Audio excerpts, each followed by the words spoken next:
Chelsea Football Club, here we go. Christopher Nkunku to AC Milan and the San Siro, done deal. According to Fabrizio Romano, David Ornstein and reports in Italy, Nkunku has left. It wasn't Victor Osimhen that picked up the phone, it evidently was Rafael Leão, and he reminded him of the beautiful food in Italy, so he's out of here. But what does this mean? There's a domino effect. Spurs now are trying to hijack Xavi Simons. They've put a bid in. I'm going to tell you how much it is. I'm also going to tell you their biggest insecurity, because evidently Spurs have insecurities after what happened to Eze, and Chelsea find out the fee that it will take to get Fermin Lopez and have a decision to make.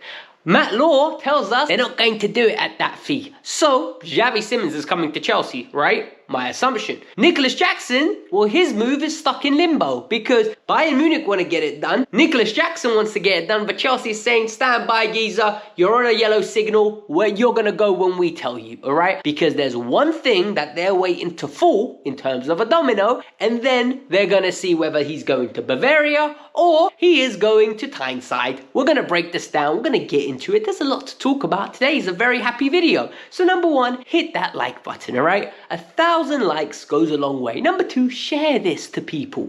Tell your mum, tell your dad, tell your gran, tell your friend, tell your chat, tell somebody. It helps the Kavkas View. And finally, the biggest one of all, subscribe. We're 77 people away from 43k. Do your part. It's very simple. Just hit that subscription. It's free of charge. We need to start with the amazing. Christopher Nkunku is finally gone. The fact that we managed to get 42 million euros, 42 million euros and a sell-on, according to David Ornstein, for Nkunku is a miracle. I don't know how we did it. Somehow they did it. So we need to talk about it. We need to break it down.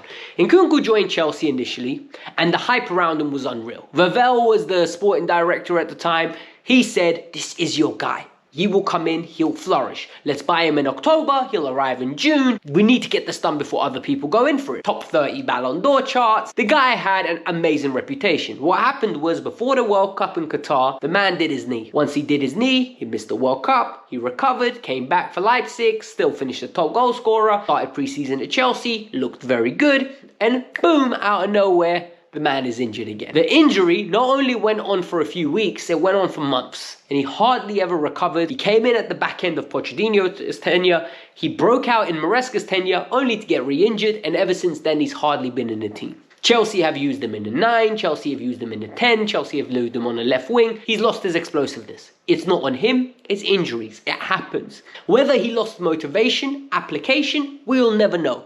Because there were periods where a lot of us said he's not even trying. There were periods where we looked at him and we said there's talent. And there's periods where we said get him the hell out of my club right now. I'm sick and tired of him. Those emotions are all on this channel, right? Because what we were promised and what actually delivered, it ain't the same. It was not the same. Christopher Nkunku now looks like he's going to AC Milan. Not looks like, he's gone to AC Milan. We have got a here we go from Fabrizio Romano. David Ornstein has confirmed it and Italian journalists have confirmed it. This move is brilliant for Chelsea. I don't know where Milan have got this money, but you know the beef that we had in the past over Mike Maignan and how you lot were wasting your time and how you made me look stupid? I forgive you. AC Milan, I forgive you. AC Milan, the day you start paying 42 million euros for Christopher Nkunku with 5 million in or sell-on fees or whatever it is associated with it, I forgive you. This is what it must be to be a forgiven person. Because honestly, I could give the whole of AC Milan, I could go to the San Siro, kiss it right now. 45 million euros for Christopher Nkunku is brilliant business. Because I didn't think we were going to get him off the books. However, there's dominoes. During the transfer window, there's dominoes. And I'm not talking about the types that are in the pizzas. I'm talking about the ones that fall over and you hit them and you play the game. There is now a knock-on effect with this. Chelsea all of a sudden have made the money and can go in for Xavi Simons. However, Tottenham want to step up. And a lot of people yesterday told me, they took Tell off us. Don't underestimate Tottenham. They took Tell off us. And look how it ended up for them. Look how it ended up for them. They took Tell, and guess what? Tell's done nothing. Genuinely, if Tell cost 65 million, I am so grateful we didn't get him. Because I have been so unimpressed by that player. There was nothing in that player at the moment that I've seen to say, this guy, low-key, might be good. This guy, at this moment in time, is worth 65 million. But what's happening is Spurs have now put in a 70 million euro bid for Xavi Simons, according to sources in Germany. They are reporting that the player is no longer with Leipzig training. He is being allowed to go to London to meet with different entities. The two entities that he's meeting with are Chelsea. And the thing is, what we have been told by Matt Law is that Chelsea Football Club have already agreed and done all the groundwork for Xavi Simons. They know what it's going to take to get Xavi Simons to Chelsea from the players' side. It's a matter now of meeting the valuation of what Leipzig want. Spurs, on the other hand, have now started discussing with Xavi Simons. And Xavi Simons is open to the idea as long as Chelsea don't want. Do you see the trend here? They are the side chick. They are the people that he might settle. His heart is in London, but it's in West London. It's at Stamford Bridge. He wants to come and play in blue. He doesn't want to go up there and play in white. He has realized that the reality is his move is to Chelsea. It's not to Spurs. He would rather come and sit on our bench occasionally than go there and guarantee a starting role. That's what's coming across here. And Matt Law said it's as simple as this. Spurs are fearful. They do not want to be in another predicament where they go in for a player and the player rejects them for their rival. They have already been burnt with Eze. They do not want that to happen. They are seeing it happen with Nkapie. They are seeing it happen with Morgan Gibbs-White, where they activated a release clause and somehow they still got bullied out of it. They do not want to be in a predicament where Chelsea do this to them. The problem is, spoiler alert, if the player wants to come to Chelsea and Chelsea just go, you know what, get him, they're going to get him. But the reason why Chelsea haven't gone in yet is actually very, very straightforward. Xavi Simons is not their only option. They also have Fermin Lopez on the books. And what they have in Fermin Lopez is a player that is of a similar mold, but slightly different. Someone that is a box crasher, someone that is someone that can create, someone that has innovation, someone that has the ability to express himself in a way that he can play in the 8, he can play in the 10, he can play on the left, he can play on the right, he can play inside forward, he can literally do false 9 if needed to. He's a very, very talented individual. And Barcelona don't want to lose him. And this is now where it gets very sticky because Chelsea have got decisions to make. According to Matt Law, Fermin Lopez is available for 69 million euros. According to Matt Law, Xavi Simons is available for 70 million euros. 1 million ain't going to make a difference. It's going to be as simple as this. Whoever Chelsea want to go in for, and if they go in aggressively, they're going to get him. If Chelsea go after Fermin, it's evident they never wanted Simons. If they all go after Xavi Simons, they get him. Because Spurs aren't going to bully us out of it. It's as simple as that. No one's picking Spurs over Chelsea. No one with a logical brain will do that. I'm sorry. A lot of people are going to say, Alex, you're overconfident. I live to be overconfident. When it comes to Chelsea versus Spurs, there's no other way. We are significantly better. I don't even classify them as rivals. If they get him, guess what? So what? Because if we get Lopez, I'm not going to moan. We've got rich people problems here, right? I'm going to reiterate this again. Xavi Simons, Lopez, the gap's not different. Both are class. My problem will be is if we only get Garnacho. Then I'm going to say, you left yourself high and dry. You left yourself exposed. We will talk about it at the end of the summer.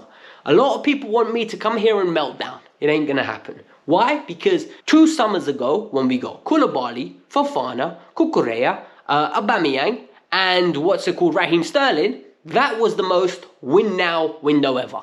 And everybody unanimously said, there's not a single content creator, not a single fan I knew that did not say, that's a brilliant window. We are in it to win it. What happened? All those players have been gone, and now most of them, apart from Cucurella, I would deem to be flops. Even Fofana because of his injuries. You need 18 months to judge windows. You need 18 to 24 months to judge windows. I'm sorry, you can't just look at a window and judge it. So I'm not going to overreact now, but what I am going to say is make sure you get me a Xavi Simons or a Fermin Lopez and we're good. The final bit of the news, and this is where it gets very, very interesting. Nicholas Jackson is getting played with at this moment in time. So Chelsea acquired Nicholas Jackson, and Nicholas Jackson is a late starter, right? I think he started playing football in an organised manner where he joined the Sunday League team, was 16, 17 years old, if I'm not mistaken, and joined an academy at that point. And after that, his career trajectory has been this. The fact that he is playing at the level that he's playing, starting so late, is very impressive. Like, it is phenomenally impressive. Jackson deserves a lot of respect, a lot of credit for his ability and how his natural skill set has developed so quickly. Because what he's missed out in terms of his young age he's more than made up with in terms of career progression. There are players that started playing at the age of 3 that just dream to have the career that he's had. He went from Villarreal to Chelsea, 2 years as Chelsea's number 9, scored around about 28 league goals if I'm not mistaken, 28, 26, something like that. And all of a sudden, now he's in line for a move to Bayern Munich. It's a loan move with an obligation. He's already agreed personal terms with them. Reports from Germany are stating the deal's as good as done. Chelsea just need to sign it off. However, Matt Law's been busy, man. Matt Law has come out and said the move is not fully done yet. And the reason it's not done yet is because Chelsea is holding off. So what Chelsea are doing is, Chelsea are waiting. Chelsea said, we're going to deal with Nkunku. We're going to go get Xavi Simons or Fermin Lopez. We're going to get Garnacho. You're going to wait for now. And the reason you're going to wait is because if HIJACK goes to Liverpool, what we're going to do is we're going to make sure you go to Newcastle or Aston Villa, because there might be guaranteed money now rather than a loan with an obligation, and we might be able to get more money than we're going to get. We think you're that good, we're not going to play around with it. For me, whilst that's unfair to Jackson, I think they got to do what they got to do, man. Make as much money as possible. We got him for 28 million. We can make around about 60 million pounds off him. That is a brilliant investment. Nicholas Jackson, whilst a good player, is never going to take you to a league title as a starter. As a bench player, I think he would have been good. I'm sad that they're letting him go. I understand it. You can't carry him as a third option.